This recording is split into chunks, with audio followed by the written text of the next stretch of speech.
Good morning बच्चों। आज हम क्लास 5th का चैप्टर 10 पढ़ने जा रहे हैं, ठीक है, जिसका नाम है पॉल्यूशन। तो चलिए स्टार्ट करते हैं। Environment is made up of both living and non living components.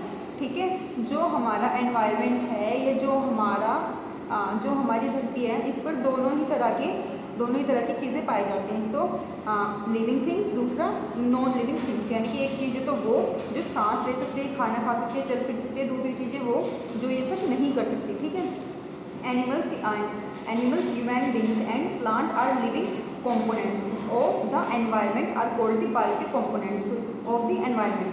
तो जो हमारी लिविंग थिंग्स हैं वो बायोटिक भी कहलाती हैं। ठीक है, तो उसमें आते हैं हमारे जानवर आ गए, पेड़ पौधे आ गए और हमारे ह्यूमन बींग्स आ गए। ठीक है, अब जो हमारी नॉन लिविंग थिंग्स है वो देख लो कौन कौन सी होती हैं। एयर हो गई, वाटर हो गया, सॉइल हो गई, लाइट्स हो गई, टेम्परेचर हो गया, ये बहुत सारी चीज़ें हो गई। ठीक है, तो ऐसे ही ये होती है हमारी non biotic components of the environment, both biotic and. ठीक है, अब बात करते हैं हम waste is any material that is no use of us, it can thus be thrown away. It include household wastage like a old thrown cloth, ठीक है, vegetable peels, dry leaves and shoes etcetera. तो waste देख लो हमारा क्या होता है। Waste वो चीज़ें होती हैं जिस चीज़ की हमें ज़रूरत नहीं होती। ठीक है, तो हम उस चीज़ को अपने से दूर कर देते हैं, फेंक देते हैं। जैसे कि हमारे सब्जी का कूड़ा हो गया या घर का कुछ भी ऐसी चीज़ें होती है, शूज़ हो गए जो आपको अभी नहीं आ रहे हैं, फट गए हैं, वो आपने बाहर फेंक दी। तो ये सारी चीज़ें हमारी वेस्ट होती है, कपड़े हो गए, है ना।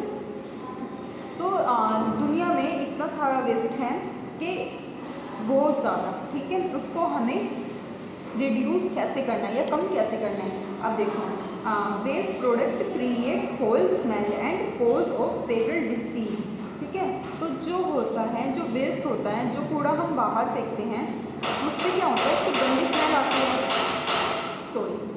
उससे क्या होता है तो गंदी स्मेल आती है, और दूसरा उस स्मेल से क्या होता है, मक्खी या गंदे कीड़े मकोड़े उसके आसपास आते हैं, जो कि काफ़ी सारी तरह की डिसीजेज स्प्रेड करते हैं। ठीक है, तो द कॉज ऑफ पोल्यूशन, यही हमारा बनता है पोल्यूशन का कारण।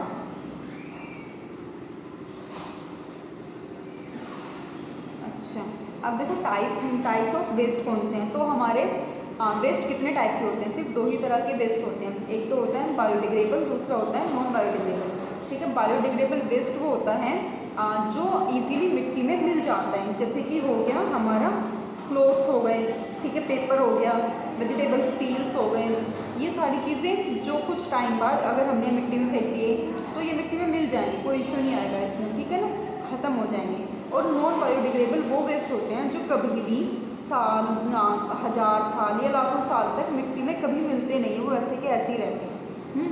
तो जैसे बता देती हूँ, प्लास्टिक हो गया, प्लास्टिक को आपने आज फेंका, ठीक है, मिट्टी में फेंक दिया, और उसको आप हज़ारों साल बाद भी देखोगे ना तो वो कभी भी गलता नहीं है, ऐसे का ऐसे ही मिलेगा मिट्टी में। ऐसे कांच हो गया, ठीक है, पॉलीथीन्स हो गई, बोतल हो गई, या कोई भी मेटल हो गया, ये चीज़ें होती हैं हमारी नॉन बायोडिग्रेडेबल वेस्ट। ठीक है, तो अब देखो एनवायरनमेंट पोल्यूशन कौन कौन से होते हैं।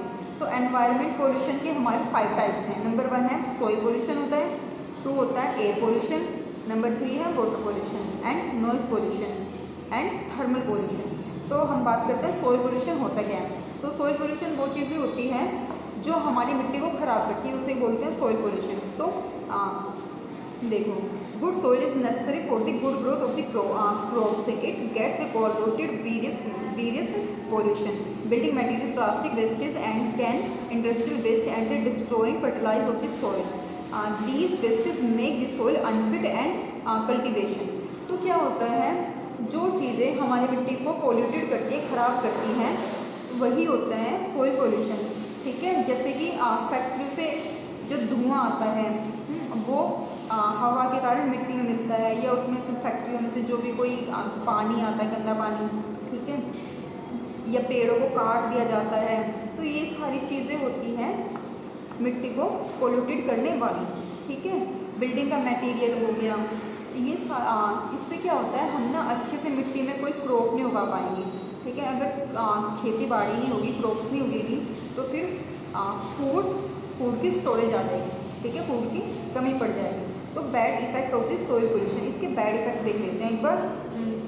Poison effect of fertiliser make our body weak, ठीक है। नंबर 2 है the crop growing in the polluted soil are not healthy, so they do not produce good quality of crop. तो जो चीज़ें हम पोल्यूटेड मिट्टी में उगाएंगे वो सिंपल सी बात है पोल्यूटेड चीज़ें होंगी, है ना। तो वही चीज़ है कि ये हमें फिट नहीं रहने देती, हेल्दी नहीं बनाती। और क्या होता है, उससे हम डे बाय डे या कुछ टाइम तक या कुछ टाइम बाद हम बहुत ही वीक हो जाते हैं, ठीक है। तो इसलिए हमें सॉइल पोल्यूशन को रोकना चाहिए। अब इसको प्रिवेंट करने के ऑप्शन तो है नहीं इसमें, चलो देखते हैं। अब देखते हैं एयर पोल्यूशन क्या होता है। We need fresh water and clean air to breathe our gases extorted from vehicles and the factories polluted the air. अच्छा देखो, हमें ना सांस लेने के लिए क्या होता है, अच्छी हवा की, साफ हवा की ज़रूरत होती है, ठीक है, साफ हवा की ज़रूरत होती है। अच्छा, अनबर्न्ड कार्बन पार्टिकल में कोज होती carbon monoxide which is the poison gas. और जो व्हीकल्स होते हैं या फैक्ट्रीज होती हैं उसमें से जो धुआं निकलता है ना, वो क्या करते हैं, पोल्यूशन फैलाते हैं। मतलब जो काले धुआं में, अगर आप फैक्ट्री के बाहर जो धुआं निकल रहा है उसके पास जाकर आप सांस लोगे तो क्या आपको अच्छी तरह सांस आई नहीं आएगी, ठीक है। आप वहाँ से अपना नाक दबाकर बाहर किसी और जगह पर जाने की कोशिश करोगे। तो यही चीज़ है जो हवा में मिलकर पोल्यूशन फैलाती है, ठीक है। और जब ये चीज़ें गाड़ियों से या फैक्ट्रियों के धुएँ जो हमारी ऑक्सीजन में मिलती हैं, तो इससे बनता है कार्बन मोनोऑक्साइड, जो कि एक जहरीली गैस होती है, ठीक है, जिसमें सांस लेना किसी जहर से कम नहीं है। इससे होते हैं हमारे दिल की बीमारियाँ होती हैं, ठीक है। अब देखो, mix with the air of the impure this waste become the breeding place to flies and the germs. और ये जो धुआं होता है ना, ये क्या करता है, ये मक्खियों को या गंदगियों को अपने पास बुलाता है। तो हमें ना साफ और क्लीन हवा चाहिए होती है, जिसके लिए हमें व्हीकल्स को कम करना पड़ेगा, ठीक है। फैक्ट्रियों में ऐसी चीज़ें बनानी पड़ेगी या ऐसी मशीनें बनानी पड़ेगी जिससे धुआं कम निकले, ठीक है। अब देखते हैं कि इसके हार्मफुल इफेक्ट क्या होते हैं। अगर ये धुआं कंटिन्यू निकलता रहता है तो क्या होता है। The acid rain of invisible but the cause of the damage of soil and plant of the beauty in the Taj Mahal also that is the due to the rain acid. अब देखो, अगर ये धुआं कंटिन्यू निकलता रहेगा तो उससे क्या होगा, हमारा रेन एसिड होगा, ठीक है, एसिड रेन, सॉरी। क्योंकि ये धुआं जब हमारा उसमें जाता है, हवा में मिलता है, हवा में मिलने के बाद क्या होता है, जब बारिश आती है तो बारिश में मिलकर ये पॉइजन गैस सीधा मिट्टी में आकर मिलती है, ठीक है। तो इससे मिट्टी हमारी ख़राब होती है, क्योंकि जहरीली गैस सीधा मिट्टी पर अटैक करती है। और ऐसे ही जो हमारा ताजमहल है वो कुछ टाइम से ख़राब हो रहा है, उसकी जो ब्यूटी थी ना वो कम पड़ती जा रही है, पीला होता जा रहा है। तो ये सब हो रहा है हमारा एसिड रेन की वजह से, ठीक है। तो ये चीज़ आपको समझ आ रही है, ठीक है। अब देख लो, safety measure of the check of air pollution, ठीक है। तो green plant should be grown in the cities of reduce air pollution. तो हमें एयर पोल्यूशन को कम करने के लिए ज़्यादा से ज़्यादा पेड़ पौधों को उगाना चाहिए। नंबर 2 है industry and factory should be away from the cities. और जो ये हमें फैक्ट्री या उद्योग वगैरह लगाते हैं वो हमें सिटीज़ से दूर लगाना चाहिए, ठीक है, शहरों से थोड़ा दूर करना चाहिए, घरों से दूर करना चाहिए। अब वाटर पोल्यूशन के बारे में बात करते हैं। Water is the essential for the life, it used in the drinking, bathing and washing and the other activities. तो पानी सबसे पहले तो हमारा पीने की सबसे बड़ी ज़रूरत है, ठीक है। दूसरा, हम इसे किसके लिए, नहाने के लिए भी यूज़ करते हैं, धोने के लिए भी यूज़ करते हैं, कपड़े धोने हो गए, घर धोना हो गए, कोई भी बर्तन खाने पीने के, वो सब हमें धोने के लिए यूज़ करते हैं, ठीक है। और भी बहुत सारी एक्टिविटीज़ होती हैं जिसमें पानी का यूज़ होता है। The water has become depolluted by various polluted like a garbage, sewage, industrial waste, oil spills। तो क्या होता है, पानी पोल्यूटेड जब होता है जब हम उसमें कूड़ा फेंक देते हैं, ठीक है, या गटर का पानी नदियों में छोड़ देते हैं, ठीक है, या फैक्ट्रियों का पानी, इंडस्ट्रीज़ का पानी हमारा जो है फैक्ट्रियों में, ठीक है, जाता है। या कभी पानी में ऑयल घट जाता है बहुत बड़ी मात्रा में, ठीक है, कि कहीं से दूसरे देश से या कहीं से भी हम पेट्रोल भर के ला रहे हैं जहाज़ों में, ठीक है, तो वो अगर खराब वहीं बिखर जाए तो पूरे समुद्र का पानी खराब हो जाता है, ठीक है। Many factories are the located nearby the river और लेक्स। तो बहुत सारी जो नदियाँ होती हैं, नदियों के पास में फैक्ट्रीज लगी होती हैं जिसका सीधा पानी नदियों में बहा दिया जाता है, जिससे हमारा पानी दूषित हो जाता है और उसके अंदर जो मछलियाँ होती हैं, जो भी जानवर होते हैं, ठीक है, वो इस गंदे पानी की वजह से मर जाते हैं, ठीक है। They use to of loads of water, और वो फैक्ट्रियाँ जो होती हैं, जो नदियों के पास होती है, वो बहुत सारा पानी भी यूज़ करते हैं, इसलिए वो अपनी फैक्ट्रियों को नदियों के पास ही लगाते हैं, ठीक है। Liquid waste from these factories is the drained into the river, और वापस जो गंदा मटेरियल होता है वो नदियों में बहा दिया जाता है। The sewage is also disposal of the river और द सी, और जो हमारे सीवेज का पानी होता है वो भी रिवर और सीज में बहा दिया जाता है, ठीक है। Water pollution affected the aquatic life, और जो वाटर, इससे होता है वाटर पोल्यूशन, और वाटर पोल्यूशन होगा तो क्या होगा, वही है ना, हमारी जो लिविंग चीज़ें हैं उनको नुकसान होगा, जो नदियों में हैं, जो मछलियाँ हैं या बहुत सारे जानवर हैं, ठीक है, वो सांस नहीं ले पाएंगे, और सांस नहीं ले पाएंगे तो मर जाएंगे, ठीक है, और वो तो मरेगी। हम जब क्या करेंगे, हम उस पानी को पिएंगे या वो पानी हमारे घरों तक आएगा, हम भी उसे पीकर बीमार हो जाएंगे और शायद डेथ भी हो जाए, ठीक है। तो polluted water is not fit for the drinking and irritating of crops, irrigation of crops. तो हम ये गंदा पानी, जो पोल्यूटेड पानी हो चुका होता है, हम ना तो उसको खेतों में यूज़ कर सकते हैं, ना ही पीने में वो यूज़ होगा, ठीक है। तो इसलिए हमें अपने पानी को भी पोल्यूटेड नहीं करना चाहिए, पानी में कूड़ा नहीं फेंकना चाहिए, फैक्ट्रियों का पानी नहीं बहाना चाहिए, और कोई भी गंदा पानी उसमें नहीं छोड़ना चाहिए, ठीक है। बात करते हैं इसकी प्रिवेंशन की।